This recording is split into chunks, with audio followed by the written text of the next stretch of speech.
बताओ बच्चों, 1/0 का मान इनफाइनाइट होता है या 1/0 का मान अनडिफाइंड होता है, परिभाषित होता है? बताओ।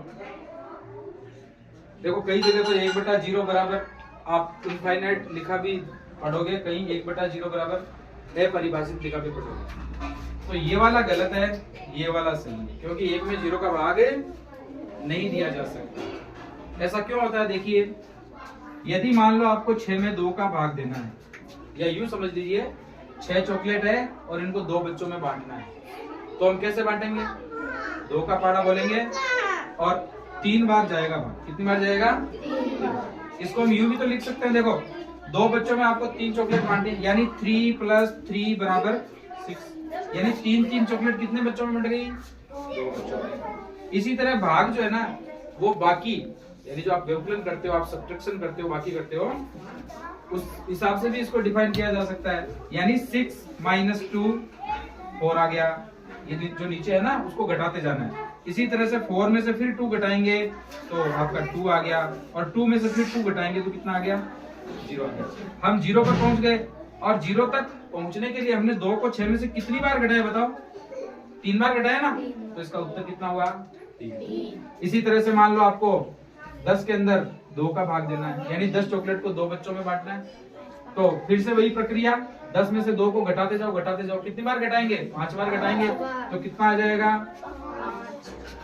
5 आ जाएगा। अब आप वापस यहाँ पर चलो, यहाँ पर ऊपर 1/0, यानी 1 में 0 का भाग देना। अब 1 में से 0 घटाओ, कितना आएगा? 1। फिर इसमें से जो आया उसमें से फिर 0 घटाओ, कितना आएगा? 1। फिर जो आया उसमें से 0 घटाओगे, कितना आएगा? 1। या गुणा के हिसाब से देखें या जोड़ के हिसाब से इसको देखें तो 0 + 0 + 0 + कितनी बार जोड़ने पर 1 आ जाएगा बताओ? कभी आएगा क्या? नहीं आएगा।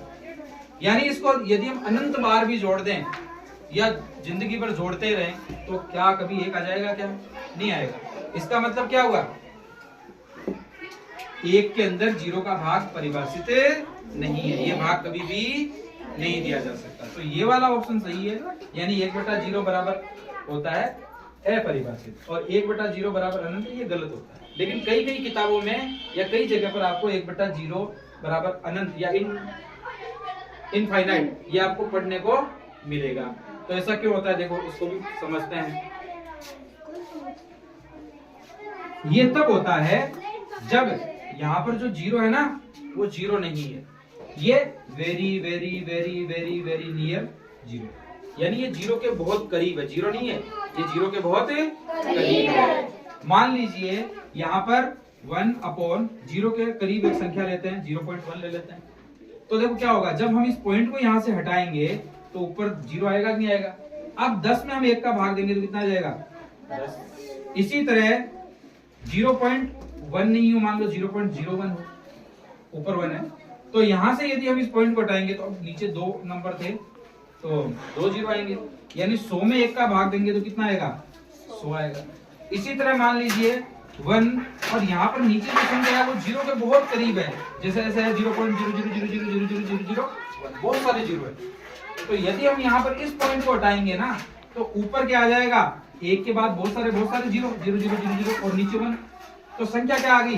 1 के बाद बहुत सारे 0 0, यानी एक बहुत बड़ी संख्या आ गई जिसको हम पढ़ नहीं सकते, इसलिए वहां पर लिखा होता है 1/0 बराबर 3। नमस्ते।